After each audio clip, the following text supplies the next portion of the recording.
नमस्कार मित्रों, आप सभी का मेरे चैनल पर स्वागत है। आज हम सोमवती अमावस्या की व्रत कथा का श्रवण करेंगे। आइए। एक गरीब ब्राह्मण परिवार था। उस परिवार में पति पत्नी के अलावा एक पुत्री भी थी। वह पुत्री धीरे धीरे बड़ी होने लगी। उस पुत्री में समय और बढ़ती उम्र के साथ सभी स्त्रीयोचित गुणों का विकास हो रहा था। वह लड़की सुंदर, संस्कारवान एवं गुणवान थी, किंतु गरीब होने के कारण उसका विवाह नहीं हो पा रहा था। एक दिन उस ब्राह्मण के घर एक साधु महाराज पधारे। वो उस कन्या के सेवा भाव से काफ़ी प्रसन्न हुए। कन्या को लंबी आयु का आशीर्वाद देते हुए साधु ने कहा कि इस कन्या के हथेली में विवाह योग्य रेखा नहीं है। तब ब्राह्मण दंपति ने साधु से उपाय पूछा कि कन्या ऐसा क्या करें उसके हाथ में विवाह योग बन जाए। साधु ने कुछ देर विचार करने के बाद अपनी अंतर्दृष्टि से ध्यान करके बताया कि कुछ दूरी पर एक गांव में सोना नाम की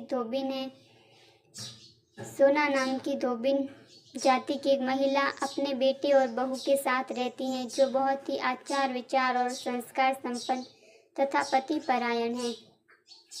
यदि यह कन्या उसकी सेवा करे और वह महिला इसकी शादी में अपने मांग का सिंदूर लगा दे, इसके बाद इस कन्या का विवाह हो तो इस कन्या का वैधव्य योग मिट सकता है। साधु ने यह भी बताया कि वह महिला कहीं आती जाती नहीं है। यह बात सुनकर ब्राह्मणी ने अपनी बेटी से धोबिन की सेवा करने की बात कही। अगले दिन कन्या प्रातः काल ही उठकर सोना धोबिन के घर जाकर साफ सफाई और अन्य सारे कार्य करके अपने घर वापस आ जाती हैं। एक दिन सोना धोबिन अपनी बहू से पूछती हैं कि तुम तो सुबह ही उठकर सारे काम कर लेती हो और पता भी नहीं चलता। बहू ने कहा, माँ जी, मैंने तो सोचा कि आप ही सुबह उठकर सारे काम खुद ही खत्म कर लेती हैं। मैं तो देर से उठती हूँ। इस पर दोनों सास बहू निगरानी करने लगी कि कौन है जो सुबह ही घर का सारा काम करके चला जाता है।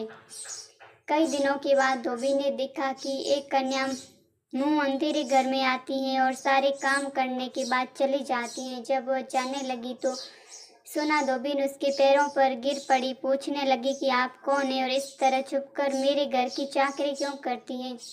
तब कन्या ने साधु द्वारा कही गई सारी बात बताई। सोना धोबिन पति परायण थी, उसमें तेज था, वह तैयार हो गई। सोना धोबिन के पति थोड़ा अस्वस्थ थे। अब उसने अपनी बहू से अपने लौट आने तक घर पर ही रहने को कहा।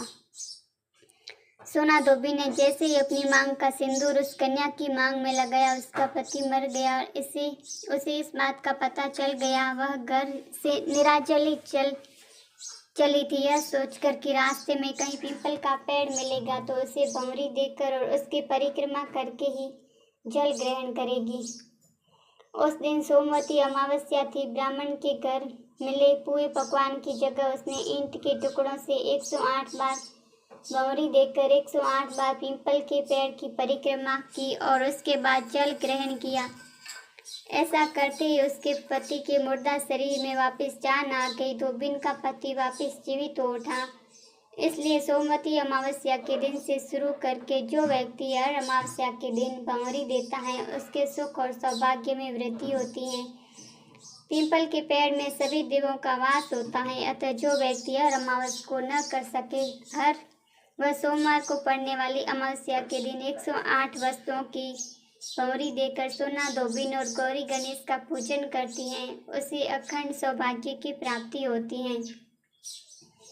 ऐसी प्रचलित परंपरा है कि पहली सोमवती अमावस्या के दिन धान, पान, हल्दी, सिंदूर और सुपारी की भंवरी दी जाती है। इसके बाद की सोमवती अमावस्या को अपने सामर्थ्य के हिसाब से फल, मिठाई, सुहाग सामग्री, खाने की सामग्री इत्यादि की भंवरी दी जाती है और फिर भंवरी पर चढ़ाया गया सामान किसी सुपात्र, ब्राह्मण, ननंद या भांजे को दिया जा सकता है। इति श्री सोमवती व्रत अमावस्या की कथा संपूर्णम। बोलिए जय गौरी शंकर की।